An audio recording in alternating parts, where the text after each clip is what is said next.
Olá a todos! Hoje nós vamos falar um pouquinho sobre o modelo da hidroplaca. O modelo que, puxa vida, justifica o dilúvio. Uau! Um modelo geológico, muito interessante. Ele foi proposto pelo cientista, o professor Walter Brown. E, bom, basicamente como é que funciona esse modelo? A ideia é que no interior da Terra existe água. Isso não é novidade, todo mundo sabe que existe água no interior da Terra. Como é que a gente sabe que existe água no interior da Terra? Bom, número 1, os vulcões, aquela fumaça que sai dos vulcões sai com vapor de água. Então essa água estava lá dentro. Basicamente é isso. Número 2, tem um artigo da Nature que mostra, por exemplo, que numa parte profunda do manto da Terra, na zona de transição, hoje provado recentemente no artigo da Nature, que nos dias atuais tem o equivalente a 3 vezes a quantidade de água de todos os oceanos da Terra em profundidade. Tá? Espalhado, claro.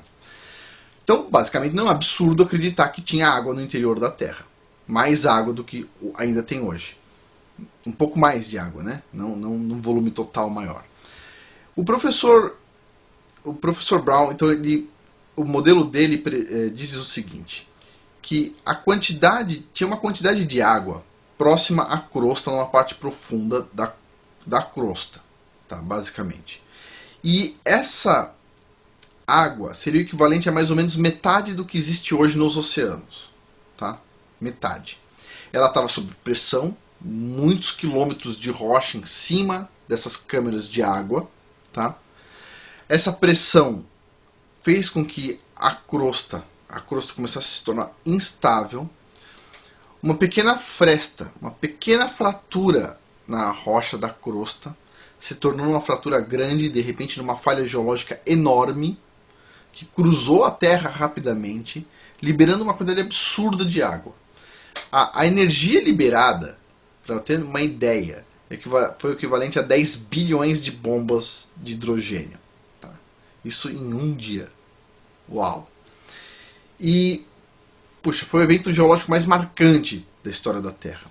A água subiu com velocidade sônica, velocidade muito, muito grande, chegou até a estratosfera terrestre, provocando vários fenômenos. Chuvas torrenciais que nunca a Terra viu, nem antes nem depois disso. Tempestades de gelo em todo o planeta, ventos fortes e inundações. Bom, esse modelo ajuda a explicar muitas coisas interessantes. E, bom, eu peguei algumas delas aqui, tá? Olha só, quando a água estava saindo, ela ajudou a produzir erosões enormes na superfície da Terra e nas bordas das placas, gerando uma quantidade enorme de lama que se levantou por toda a Terra e se espalhou, soterrando plantas e animais e gerando os registros fósseis. A vegetação foi conduzida para regiões propícias, através do próprio relevo, e viraram as atuais jazidas de carvão e petróleo. Uma das coisas que a gente usa para justificar porque a Terra é jovem e tudo mais, o animal ele tem que ser enterrado vivo, tá? Ele não pode, você não pode enterrar ele, pegar um animal, bom, ele ser enterrado morto porque ele vai apodrecer, na verdade. Tem todo um fenômeno, tá, para o animal ser enterrado vivo e ficar lá como um fóssil. Numa Terra onde os acontecimentos são lentos, que os evolucionistas acreditam, este tipo de fóssil, tá? Este tipo de fóssil, por exemplo, o fóssil de uma arraia, tá? Todo mundo já viu uma arraia, uma pele bem fininha e etc. Olha só quantos detalhes tem o fóssil. Esse tipo de fóssil seria impossível. Isso aqui aconteceu de forma muito rápida. Bom, mas tem outras coisas muito interessantes. Por exemplo, olha só. Uma pergunta. Se o modelo tectônico atual fosse válido, o que gerou as centenas de desfiladeiros grandes fossas nos assoalhos oceânicos, os assoalhos marinhos. O que aconteceu? Por que tem essas fendas enormes no assoalho marinho? Se tudo foi bem devagarzinho, por que tem as fendas? Não estou falando de fendas da zona de subducção, das fossas de subducção. Estou falando de outros tipos de fendas que tem no assoalho oceânico. E os vulcões? Por que tem? Né? Esse modelo ajuda a explicar a formação das camadas estratificadas enormes que nós temos na Terra, ajuda a explicar os registros fósseis, ajuda a explicar as chamadas eras glaciais. Para vocês terem uma noção, os geólogos hoje concordam, já é uma teoria que a gente discute com qualquer geólogo e todo mundo aceita bem, de que a Terra um dia teve neve em volta dela inteira. Chama Snowball Earth, essa teoria. E, bom, isso é bem aceito. Agora, o que gerou neve em volta da Terra inteira de uma vez só? Bom, esse modelo explica. Ou seja, a água chega na estratosfera e os cristais de gelo da água então se espalham por toda a Terra. Isso explica os principais desfiladeiros e várias outras coisas, como afastamento rápido do continente e tudo mais. Tem uma questão muito interessante que ele levanta, que é sobre o Grand Canyon, que eu já mostrei num outro vídeo sobre a Idade da Terra, né? Como é que o pessoal acredita que aquele riozinho, o Rio Colorado, gerou um desfiladeiro daquele tamanho. Aí o pessoal fala, não, mas ele gerou.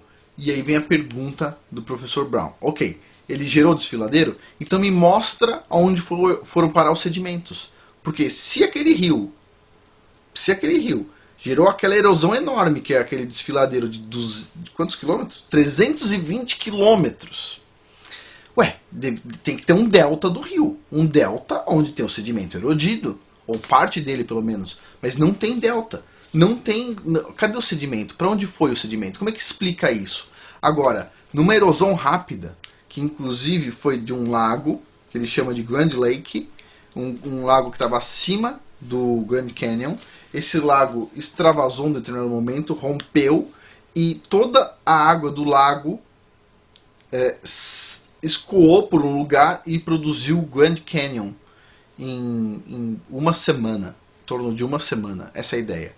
Então, esse modelo da hidroplaca ele é muito interessante, ou seja, uma água no interior da Terra que sai com pressão para cima, explica tudo o que aconteceu na geologia de uma vez só. De uma vez só, eras do gelo, fósseis, tudo, e muito bem explicado. E essa teoria, puxa, é o que eu acredito que seja mais correta. Ela está de acordo com o dilúvio e é por isso que ela não ganha muito apoio na ciência. E eu vou explicar em um vídeo por que a ciência não gosta de ir junto com a Bíblia, numa mesma direção que a Bíblia. Ela gosta de tomar direções diferentes e sempre negar a Bíblia. E vocês vão entender por que a gente ouve tanto blá blá blá errado, não é verdade? Bom, mas é isso. Por hoje é só. Muito obrigado e bom, até a próxima.